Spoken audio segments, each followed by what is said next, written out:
Hello, you've caught me reminiscing about all the times I've been a jerk to Dave. There was that time I made him eat some paper. There was the time I made him wear this stuff. I think it works for you, Dave. There was the time we gaffer taped him into a chair and made him play PT. It's against my human rights. It's against my human rights, guys. Ah, those were the days, weren't they, Dave? Yes, Rob. Yes, and that's got me thinking about other times I've been a jerk, not just to Dave, but to people I've met online, to hapless wildlife, to NPCs who can't react because they're sealed forever in a torturous vacuum of scripted annoyance. What are you doing? Let's get this first one out the way because admittedly it's quite disturbing, and if I put it at the end just before the subscriber card, we'll hemorrhage fans faster than One Direction after Zayn left. This is something I always liked doing in Grand Theft Auto San Andreas on PS2, but then was able to upgrade my in-game jerkery when GTA 5 introduced selfies. So what I'd do was get in a taxi, go and pick up a fare, listen to where they wanted to go, and then I'd flip a coin. If it was heads, I'd take them to their destination. If it was tails, however, I'd take them on a different kind of journey. I'd drive all over Los Santos, screaming past the area where they wanted to go, and up into the hills, and further up into the hills, and further until it got nice and quiet and remote. Somewhere with no witnesses, where I could take a lovely photo with my fare and then, casually bludgeon them to death with whatever melee weapon I had to hand. And then I might take a selfie afterwards too. If, in the future, when I lose my job and set up a taxi company called 50/50 Cabs, don't book me. Seems like lots of you enjoy standing in doorways and blocking everyone, deliberately sabotaging your own team. Infuriating when you're on the receiving end, hilarious when you're the one being the jerk. Couple this with shouting annoying things into your headset like, "You shall not pass," and you can almost smell the white-hot volcanic fury of your squad coming through the Wi-Fi. At Lady Day Homestead on Twitter commented that she likes to take the heavy ammo and then jump off the edge with it, to which I say bravo, that is some AAA jerkage. We're playing Just Cause 3 in the office at the moment, lots and lots and lots. As with most open world games, we haven't really been making any significant progress because the majority of our time is spent mucking about with things like helicopters and wingsuits and being an insufferable a-hole to perfectly innocent people. Take this family enjoying a nice camping trip, for example. They're not doing anything wrong, they're not attacking us, we don't even get any experience for doing this, but we've got to use these boost mines somewhere, and that tent looks really inviting, so... Look at it go! I bet his wallet was in there. He'll have to cancel all his credit cards now. Imagining scenarios like this is what makes being a jerk in games even more fun. Yes, his wallet is definitely in there, and his phone, and his car keys too, and his walking boots, and everything else important that he needs to avoid being stranded on the side of that mountain forever. Dave went one further by imagining there was a man inside this portaloo that he grappled and subsequently sent spinning into oblivion. Let's hope he wasn't doing a number 2 in there. Those mines, though, they're quite versatile. They stick to anything. Tents, buildings, cows. And we move on to number 4, being a horrible jerk to video game wildlife just to see what happens. Turns out when you attach a boost mine to a cow in Just Cause 3 and launch it, it does this.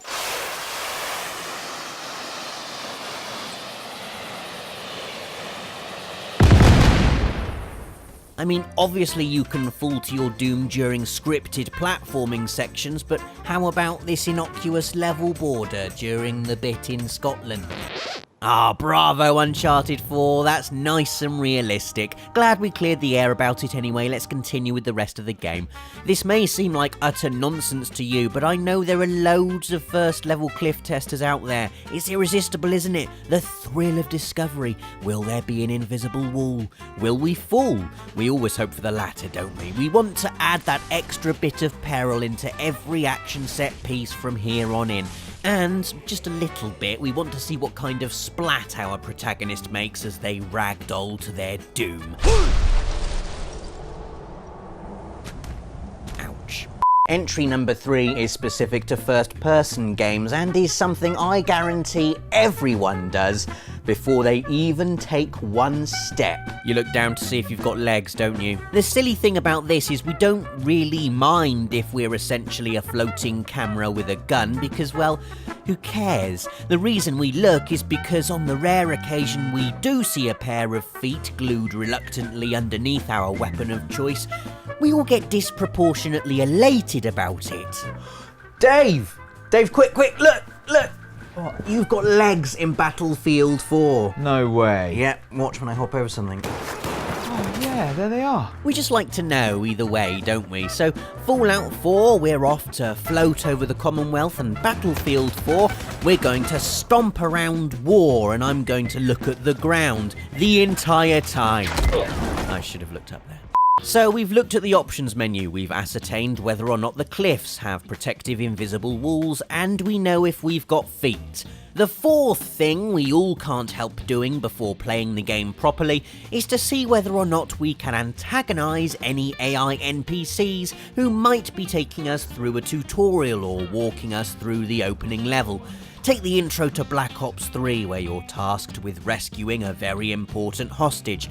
First, you've got to locate him, but first, you've got to see how much aggro your companion can take while still ignoring you. How about if I crouch loads in front of you? No? How about if I punch you in the face? Come on, man, don't ignore me. How about if and I know we're supposed to be quiet, shoot my gun everywhere like an idiot? I can almost feel the fury of the developer here, trying to tell their story, creating a tense, engaging, cinematic experience. We're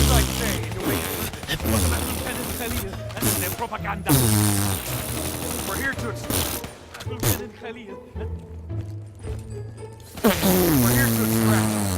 No, the combat system is quite complicated, isn't it? So maybe right up front we should have some kind of tutorial. What do you? I mean, right off the bat, we could maybe, like, the first thing you do could be like smashing a whole bunch of crates or something. Crates, yeah. What do you think? Just get him on a ship, and it's raining, and there's monsters piling in from all over the place, and they're like, and Kratos smashes them into nothing, and he's like, and all you're doing is pressing square, and the music is like, and it's just like a movie, and then a Hydra comes out of nowhere, and Kratos is all like, oh my god, I'm gonna kill it now, and he goes and he smashes it in the face, and he pulls it down with his chain in the eye, and he comes down, and his mouth goes right through that flipping thing, and he impales it, and he's killed it. Welcome to God of War. Well, yeah. It could work. Yeah, it could work. There are many different types of OMG. There's the epic OMG. Oh my god. There's the disgusted OMG. Oh my god. There's the I'm about to die now OMG. Oh my god. Then there's the quiet OMG that sits inside you and silently basks in the amazingness of whatever it is that's caused it. The Witness is a game that's brought entry number 5 into stark relief. Backseat gaming. Take one person who's played the game for 10 hours, one person who's played the game for 10 minutes, sit them down with the latter at the controls, and simmer.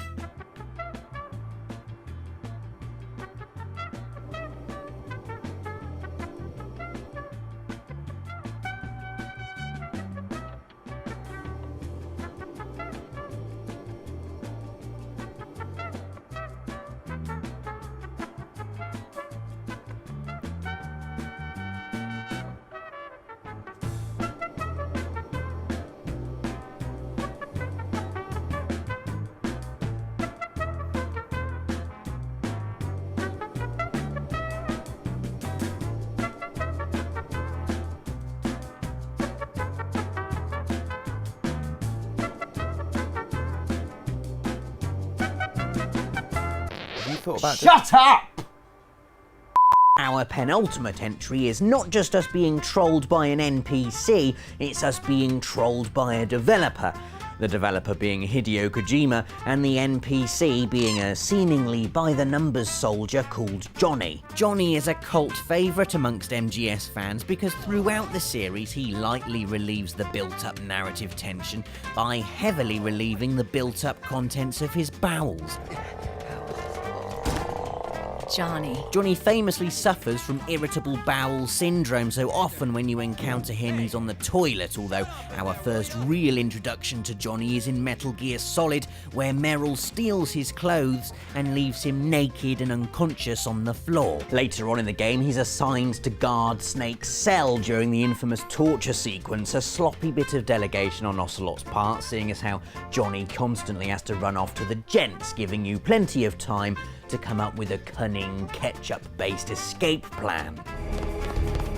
Sloppy. You encounter Johnny again in Sons of Liberty, and his grandfather, also called Johnny, makes an appearance in Snake Eater, but he doesn't go full troll until Guns of the Patriots, where old Snake finds him occupied under a barrel.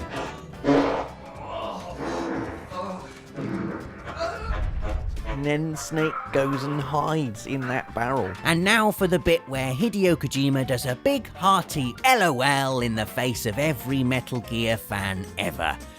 Johnny Sasaki, Mr. Diarrhea Superklutz, marries Meryl. The romantic in everyone had wanted Snake and Meryl to get together since the original MGS, so to see her fall instead for this guy, while Snake's all wrinkly and crying in a graveyard, was just unbelievable. Trollolololol, lololol, lol, lol, said Hideo Kojima. I do, said Meryl. Our fifth entry sort of carries on with the animal theme, if you can call those bloody squeaking cat balloon things known as Moogles from Final Fantasy animals, and happens in Final Fantasy IX, which is my favourite Final Fantasy game, specifically because you can be a raging jerk to the save Moogle. My god, they've had it coming. In Final Fantasy IX, Moogles act as save points throughout the world, and brilliantly, when you're on the world map, you can call your very own save Moogle, and he has to come to you wherever you are, be it in the scorching desert, the snow-swept northern lands, or halfway up a mountain fighting dragons. Keep calling him and sending him away without saving the game, and he starts to get really, really annoyed, to the point where he literally implies he's going to stab you if you call him again.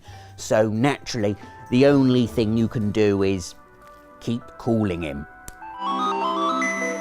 Again, if you use your imagination, being a jerk to the save Moogle is even more fun. I like to imagine all the things he's just settled down to do before I blow my magic flute of come here now. Just sitting down for tea, about to get in the bath. He has to come every time. The final entry on our list is something NPCs must go mad at, and it's this. Going in completely the opposite direction to the waypoint at the start, just to see if there are any secrets hidden, I don't know, against these obviously boundary marking walls. I'm the master at this. If games could think, they'd hate me. Where are you going, they'd moan. Through clever use of lighting and art direction, I'm guiding you forwards without making it blindingly obvious that's what I'm doing. I think I'm really very clever, actually. At least I have the decency to acknowledge my excellence by moving the right way. Could I make it any more obvious? There's nothing down there. Look, I've even given the NPC dialogue here. Nate. Hey, it's this way. Yeah, I know. I was just checking the waterfall. Are you serious? We're doing this again. You know you'll fall. I don't have invisible walls. Don't do it. Don't do it. Turn around and walk up the...